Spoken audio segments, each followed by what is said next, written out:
Yes, sir, of course. Good. Ordinarily, I'd say it's not my concern either way, but I want to make sure you're well prepared. Talent and resolve are a potent combination. It would be a shame to let that go to waste. Thank you, Professor. Don't let it go to your head. Now, let's see how you fare with Diffindo. Wand at the ready. Hogwarts Legacy, the latest from developer Avalanche Studios and publisher WB Games, introduces itself as an open-world action RPG set in the Harry Potter universe. Taking place from the 1800s, the game predates the core story of the series long before the books and films. Now, 2 weeks ago, I had posted a video detailing my thoughts on the game, but that was just for the first 9 hours. This is the full retrospective for the game. After having put in more than 50 hours into Hogwarts Legacy, which includes numerous side quests with extensive open-world exploration, I can humbly say that the game does indeed achieve everything that it sets out to do. Although it's not perfect, this is a calculated attempt at an open-world RPG experience that doesn't truly get old. There are 2 ways to look at this game. The first way is from the perspective of a Harry Potter fan, and the second is from the perspective of a non-fan. As a Harry Potter fan, Avalanche went above and beyond to include as much as they possibly could into this experience. The game is littered with nods to the books and movies, taking most of its inspiration from the films from an aesthetic standpoint. I can't even properly go through a list of all the Easter eggs and nods because there's just simply too many. I will say that the best one was probably the mission where you get to use all 3 of the Deathly Hallows.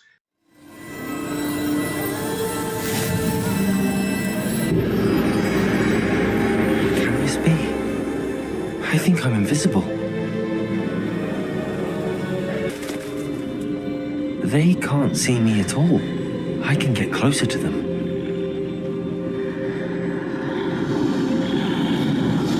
This is the way forward. Finally free.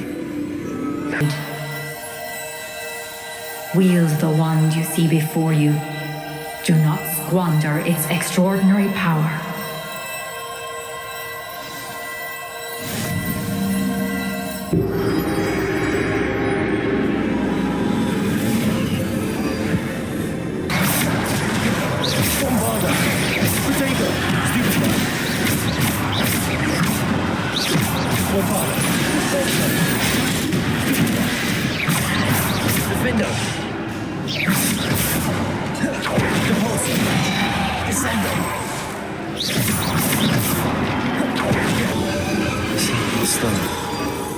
This must be for me.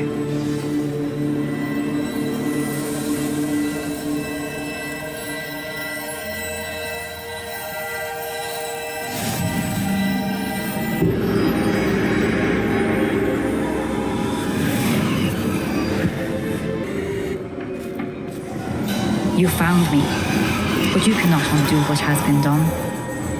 The magic of the stone can only conjure a shadow of my former self.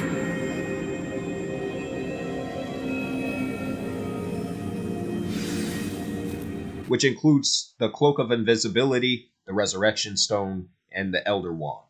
It was a special moment in the story because it only happens one time, making it a standout of the 35 story missions. Another great moment was discovering Salazar Slytherin's secret office, which comes in the form of this underground lair.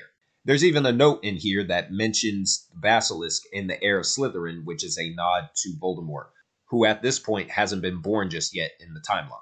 I also enjoyed the many creatures from the series that were inserted into this game. Some as enemies, such as the Acromantula. This could be the Acromantula cave Mr. Adley mentioned.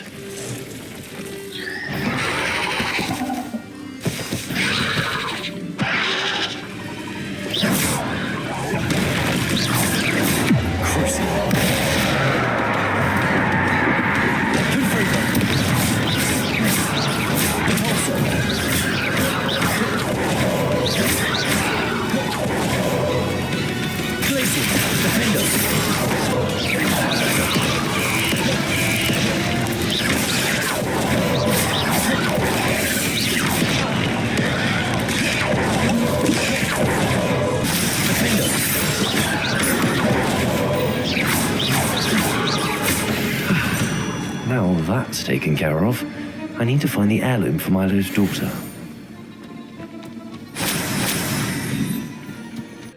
some as flying mounts like the Hippogriff and Thestrals,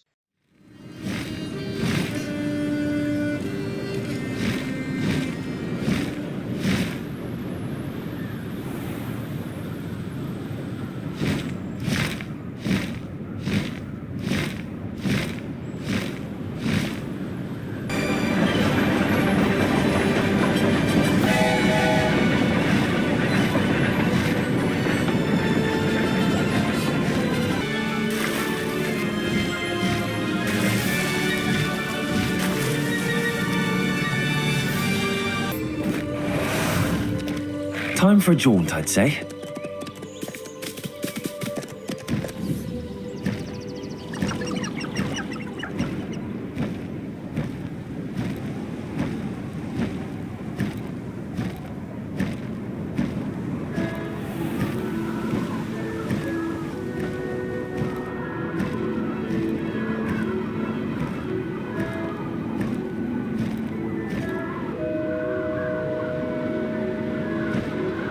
some as capturable beasts that you can tame.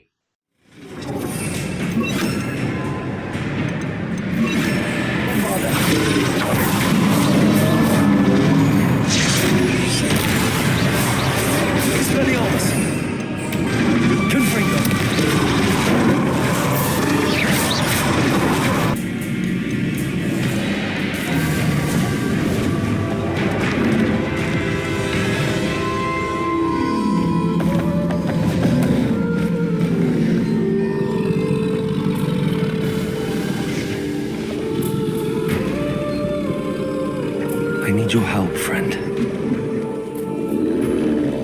Want to clear out. You have your affairs. Incendio! Trigger! Exploso! Incendio!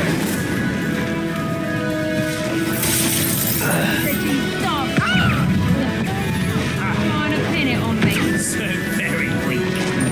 Rookwood, don't go down easy.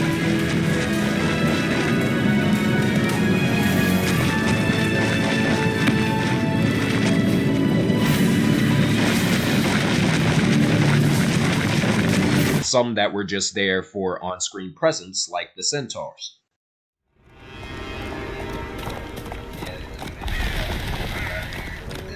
Yeah. 4.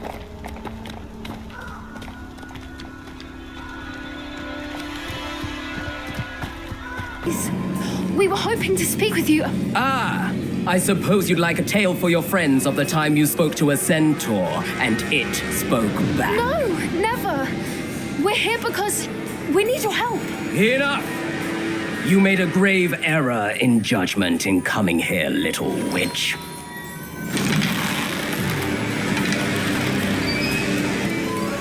We do not harm the young. It is not our way. You forget your place, old fool. I'm the leader of this herd, and while you cling to our way, their kind continue to slaughter beasts like us without a care. About the only thing missing here with minimal presence with regards to the Harry Potter lore is the sport Quidditch, which is entirely absent, although broomstick challenges were implemented to somewhat make up for this.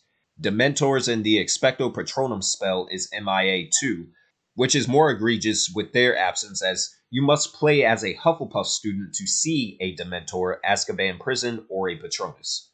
Outside of those missing elements, there was a strong, healthy supply of Harry Potter creatures that made their way into this game, and they're each treated with a great level of respect and command screen presence when the player encounters them. The same somewhat can be said for the characters, although to a lesser extent.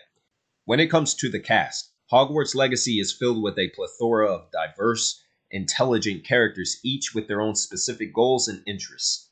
While some are certainly written better than others, easily the most dimensional side character that you encounter throughout the game is a Slytherin student by the name of Sebastian Sallow, who has just one goal in mind: to save his sister from suffering a terrible fate. Sebastian's character arc is a unique one that takes a very dark turn, ending on an important choice at its conclusion. It's this character that also makes way to giving the player access for the 3 unforgivable curses. critical narrative elements in the Harry Potter universe, and definitely fun spells to pull off in the combat system.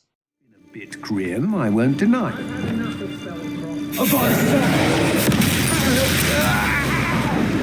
I know what that means. Merlin trial. Know you there. Another character that's finely tuned is Poppy Sweeting, a Hufflepuff student who has an issue with poaching, a serious offense in the wizarding world. Following this character's story arc is what leads to the appearance of dragons in the game. There are other well-written side characters, but Poppy and Sebastian represent the best of what this game has to offer with its characters. With regards to the story, it doesn't quite hold up that well when compared to the actual gameplay. The introduction is brilliant, and the pacing doesn't force the player to wait extensively to get the hook of the narrative. However, it doesn't remain interesting for very long. The problem really comes in with the villains, Victor Rookwood and the story's main antagonist, Ranrock. The former seems to be an afterthought that was forced into the story to give the player a wizard faction to face throughout the game, with the Ashwinders taking lead as the primary dark wizard threat. You will pay for this.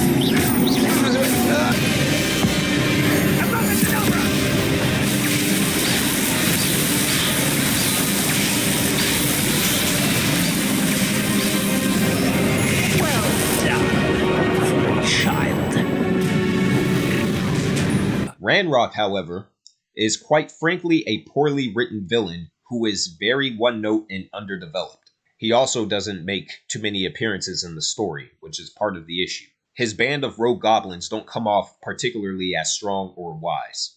They're also the most annoying enemies to fight in the game, with attack windows being thrown at the player in split-second intervals consistently. The problem with the villains in this game is that they're one-dimensional, lack personality, devoid of agency, and they give the player absolutely zero reason to care from their first appearance all the way to their last. The main plot of Hogwarts Legacy revolves around this goblin rebellion led by this Ranrock character, who is after these repositories of ancient magic that he wants to gather and weaponize for goblin kind against wizard kind, initiating a war between the two races. On paper it sounds interesting, but the execution unfortunately is dull and simple-minded. Quite frankly, it's boring in the worst ways imaginable. I felt a proper story would have focused more on a dark wizard who attempts to corrupt the player character to join them, to take up their ideals and inherit them. That, however, is not what Avalanche had in mind for the story, and it's such a wasted opportunity. If it were not for the few interesting side characters that the game does benefit from, the story as a whole would be a complete waste. When it comes to the combat system, this is an action RPG, emphasis on the word action. The game relies on this 4-hit base combo appearing in the form of a basic cast. It then combines those basics and inserts in other unique spells that can each only be used one time before a cooldown timer initiates for each individual spell. The player can select the spells and attune them to 4 different slots, each of which is mapped to one of the 4 face buttons. To ensure that the system isn't limited to just 4 different slots, Avalanche inserted up to 4 decks. 4 spells each that can be swapped out on the fly in combat.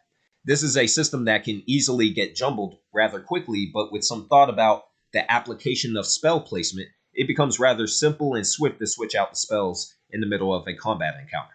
Add in 2 different dodge mechanics, a dedicated lock-on system, and enemy weaknesses to certain spells, and you have a simple yet effective combat system that, while it can get stale, it never truly stops from being fun to engage and eliminate threats on screen.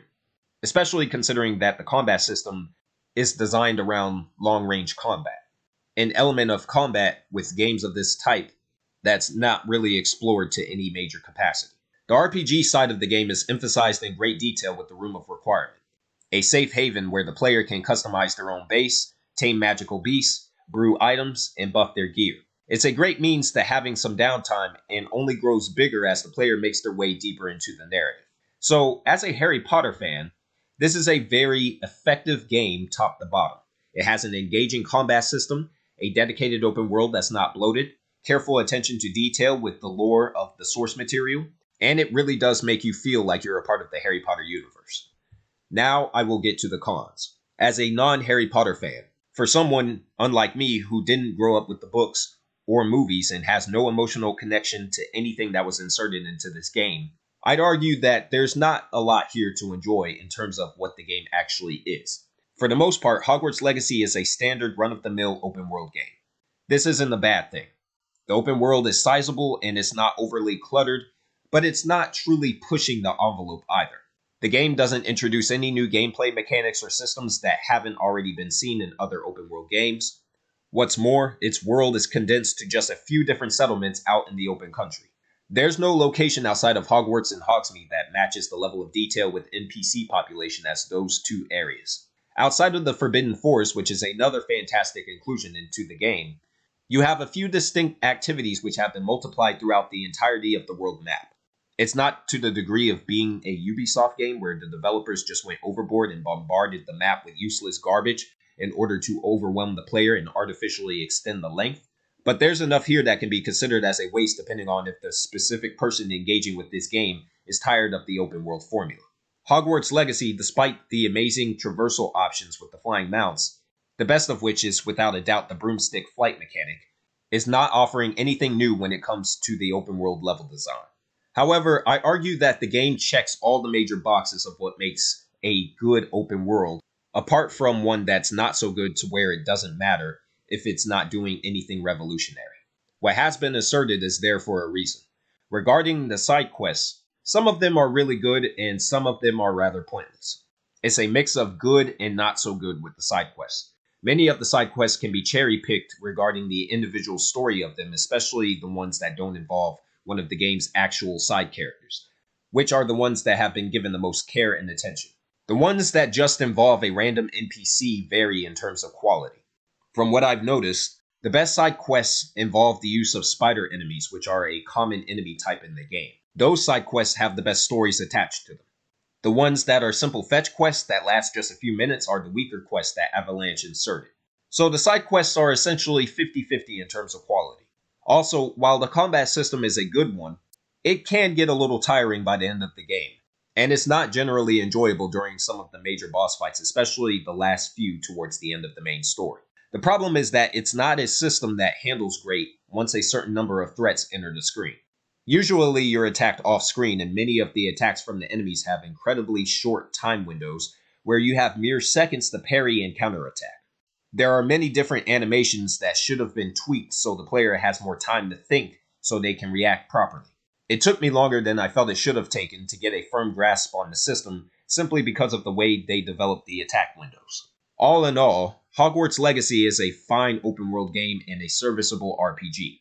Many of the elements that make it up, such as the gear system, flying mounts, the open world and the side activities within it, fast travel mechanics, character-driven quests, and the like, none of these things are new.